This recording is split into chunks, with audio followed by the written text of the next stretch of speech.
کی محمد مصطفیٰ کی جو سلطان الکائنات ہوگا، اور آقا علیہ الصلوۃ والسلام کو شان عطا کی جائے گی۔ اور میں بات کو ختم کر رہا ہوں، اور یہ کلمہ عروج کا کلمہ ہے جس سے آپ کو پتا چلے کہ عند اللہ مصطفیٰ کی عظمت کیا ہے۔ ارے شان مصطفیٰ میں شک و شبہ کرنے والوں اور حضور کی شان کو اپنی عقل کے پیمانوں پر تولنے والوں، حضور کی شان کی نسبت شکوک پیدا کرنے والوں اور یہ سمجھنے والوں کہ یہ مبالغہ ہے، غلو ہے۔ ارے غلو ہر شے میں ہو سکتا ہے، ایک شان مصطفیٰ میں غلو نہیں ہے۔ ہر شے کے لیے حد ہے، مگر عظمت مصطفیٰ اور شوکت مصطفیٰ کی کوئی حد نہیں ہے۔ پوچھو خدا سے، قیامت کے دن جب قیامت کا دن ختم ہوگا اور جنت میں ہر کوئی چلے جائیں گے، جنت میں تمام کتابوں میں آیا ہے، جو تفسیر چاہیں اٹھا کے دیکھ لیں، تفسیر ابن جریر کو اٹھائیں، ابن کثیر کو اٹھائیں، تفسیر رازی کو اٹھائیں، قرطبی کو اٹھائیں، بغوی کو اٹھائیں، معانی تفسیر روح المعانی کو اٹھائیں، امام سیوطی کو اٹھائیں۔ میں آپ کو برملا چیلنج کرتا ہوں، دنیا کے ان سب علماء کو بڑی تفاسیر کو اٹھا لیں، اس وقت نہیں ہے، میرے پاس سینکڑوں تفاسیر پڑی ہیں، میں خلاصہ دے رہا ہوں۔ ہر تفسیر نے بیان کیا دو روایتیں کہ قیامت کے دن وَلَسَوْفَ يُعْطِيكَ رَبُّكَ فَتَرْضَىٰ کی شان کیا ہوگی کہ قیامت ختم ہو جائے گی، حضور جنت میں جائیں گے اور حضور کی سلطنت اور حکومت جنت میں بھی قائم دائم ہوگی، اور وہ کیا؟ فَأَعْطَاهُ اللَّهُ عَزَّ وَجَلَّ أَلْفَ قَصْرٍ فِي الْجَنَّةِ مِنْ لُؤْلُؤٍ تُرَابُهُنَّ الْمِسْكُ وَفِي كُلِّ قَصْرٍ مَا يَنبَغِي لَهُ مِنَ الْخَدَمِ۔ جب جنت میں آپ سب چلے جائیں گے تو آقا علیہ السلام کا قیام آپ کی شان کے مطابق جہاں ہوگا سو ہوگا، مگر 1000 محلات حضور کے خادموں کے لیے الگ جنت میں بنائے گئے ہوں گے۔ صرف میرے آقا کے نوکر، میرے آقا کے خدام اور غلام، ان کے لیے 1000 محلات جنت میں ہوں گے، اور وہ جنت کے موتیوں کے ساتھ بنے ہوئے ہوں گے، اور مٹی کا گارا مسک کا کستوری کا ہوگا۔ 1000 جنت کے نوری محل میرے آقا کے نوکروں اور غلاموں کے لیے ہوں گے۔ یہ تو کل کتابوں میں آیا، جو میں نے آج کو کہا کہ 100 کتبیں تفسیر اٹھا لے تو ہر جگہ آپ کو ملے گی، مگر میں حوالے 2 تفسیروں کے اس وقت دینا چاہتا ہوں، 2 غور سے سن لیجئے، بڑی توجہ سے پلے باندھ لیجئے۔ ایک امام واحدی النیشا پوری، جن کا زمانہ وفات 468 ہجری ہے، 468، آج سے 1200 سال پہلے امام واحدی، جو نزول قرآن کے اصول تفسیر اور اصول نزول اسباب نزول کے امام ہیں۔ کل ائمہ محدثین اسباب نزول ان سے لیتے ہیں، وہ امام واحدی الوسیط، ان کی جلد 4 تفسیر الوسیط اور اس کا صفحہ 509، وہ روایت جو لائے ہیں وَلَسَوْفَ يُعْطِيكَ رَبُّكَ فَتَرْضَىٰ، وہ فرماتے ہیں کہ 1000 محل نہیں ہوں گے، 1000 محلات حضور کے نوکروں خادموں کے لیے تو ہر امام تفسیر، ہر مفسر لایا ہے، مگر یہ الگ لائے ہیں، یہ 1000 کی نہیں۔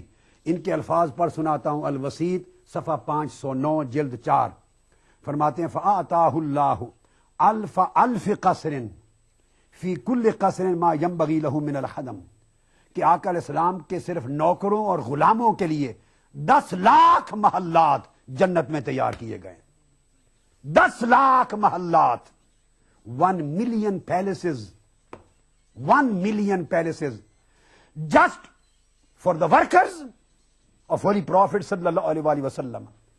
وأخرج الإمام الواحدی یا شیخ الاسامہ العبد اعظمک اللہ وعزک اللہ، اخرج الامام واحدی صاحب اسباب النزول فی تفسیر الوسیط فی الجلد الرابع صفحہ 509 صفحہ، هو يقول تحت تفسیر وَلَسَوْفَ يُعْطِيكَ رَبُّكَ فَتَرْضَىٰ وقال فآتاه الله ألف قصر في الجنة لخدام رسول الله صلی اللہ علیہ وآلہ وسلم وفي كل قصر ما ينبغي له من الخدم۔ ورواه هذا الشيء الامام الطبراني في الكبير والاوسط، المعجم الكبير والاوسط، ورواه الحيثمي في مجمع الزوائد في كتاب التفسير، رواه الحاکم فی المستدرک فی کتاب التفسیر وقال ھذا حدیث صحیح الاسناد وہکذا روا نفس الحدیث الحافظ ابن کثیر فی تفسیرہ وقال الف قصر 10 لاکھ محلات میرے آقا کے غلاموں کے لیے جنت میں تیار ہوں گے۔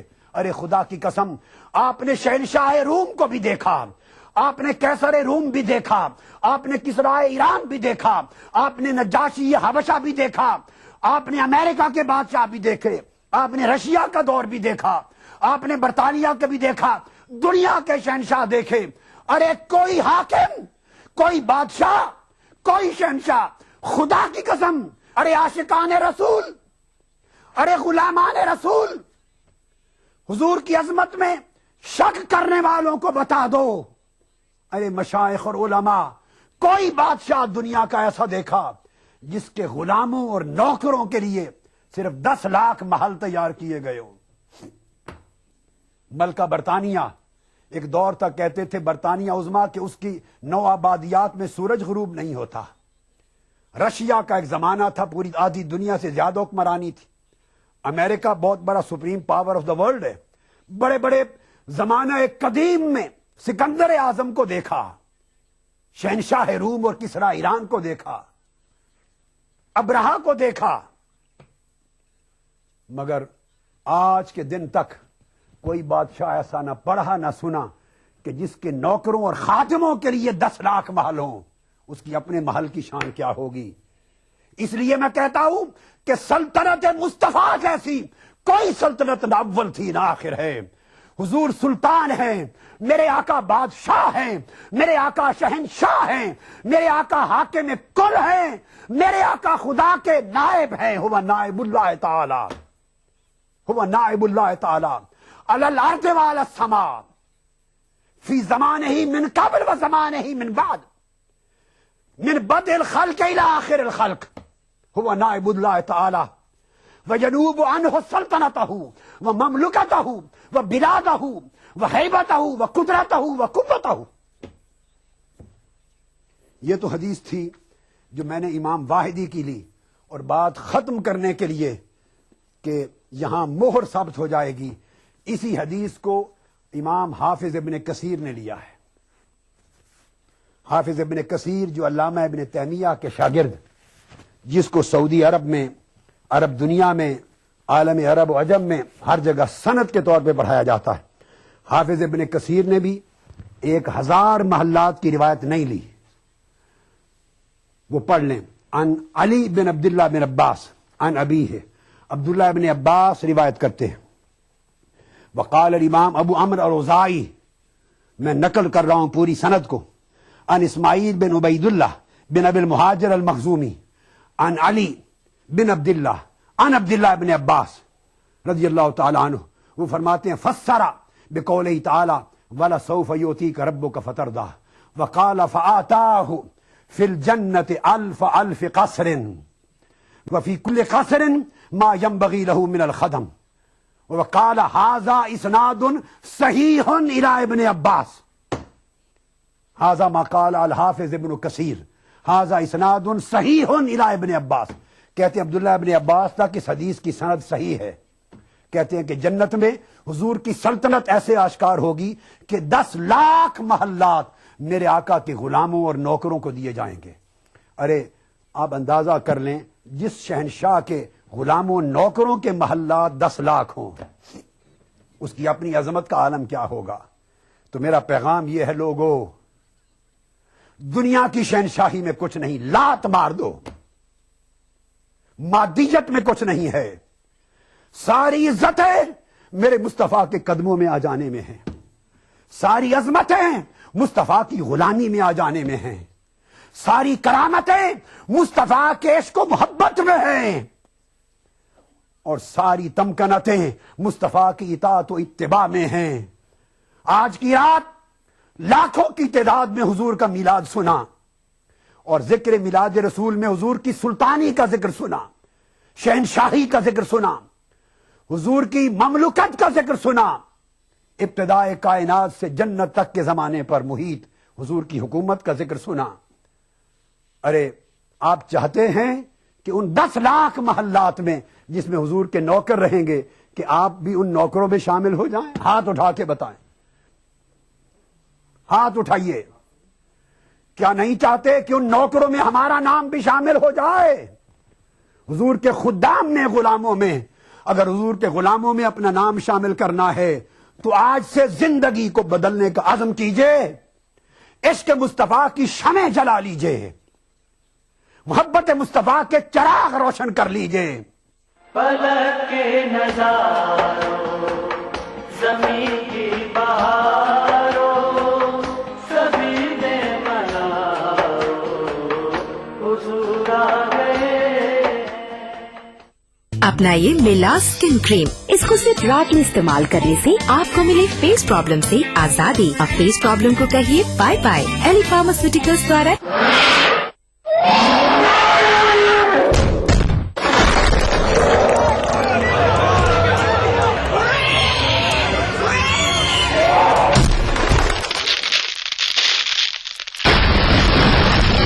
سیمنٹ، سستا نہیں سب سے اچھا.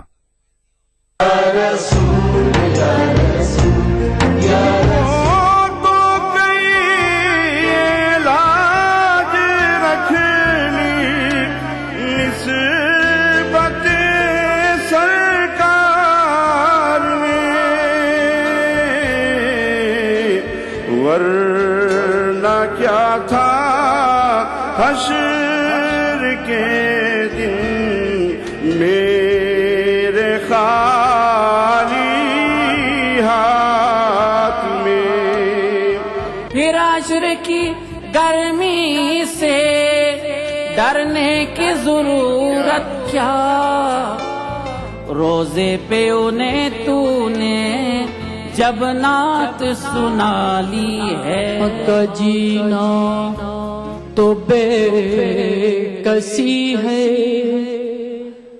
یہاں کا مرنا بھی بے بسی ہے. بلا لو روزے پہ اب تو آقا، یہ زندگی کوئی زندگی ہے. میلاد النبی کے موقع پر دارالسلام حیدرآباد سے کل ہند مشاعرے کا راست ٹیلی کاسٹ 14 جنوری روز منگل رات 9:30 بجے صرف ETV Urdu per.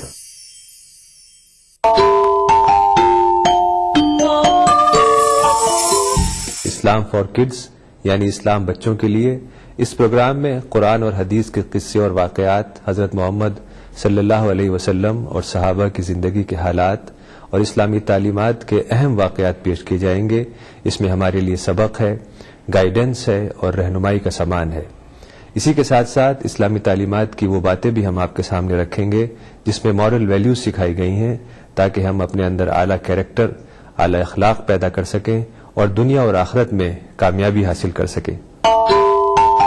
Islam for kids ہر اتوار صبح 9 بجے صرف ETV اردو پر. مومنوں خوشیاں مناؤ، آج ہے روز خوشی، خوشی ہے آمد آمد کی مسلسل یا رسول اللہ. درودوں کا چلن ہے آج پل پل یا رسول اللہ. ہر سانس میری وقف درود و سلام ہے، دنیا و آخرت کی سبھی مشکلوں کا حل. آقا کی صرف ایک توجہ کا نام. سبحان اللہ، سبحان. کتنے خوش بخت ہیں سرکار کو پانے والے، روزہ پاک کو آنکھوں میں بسانے والے. مغفرت کا راستہ راہ نجات، مغفرت کا راستہ راہ نجات، راہ نجات اور بخششوں کی رہ گزر ناطے. میلاد النبی کے موقع پر دیکھیے خصوصی پروگرام نعتیہ مشاعرہ بروز منگل دوپہر 3:30 بجے صرف ETV اردو پر.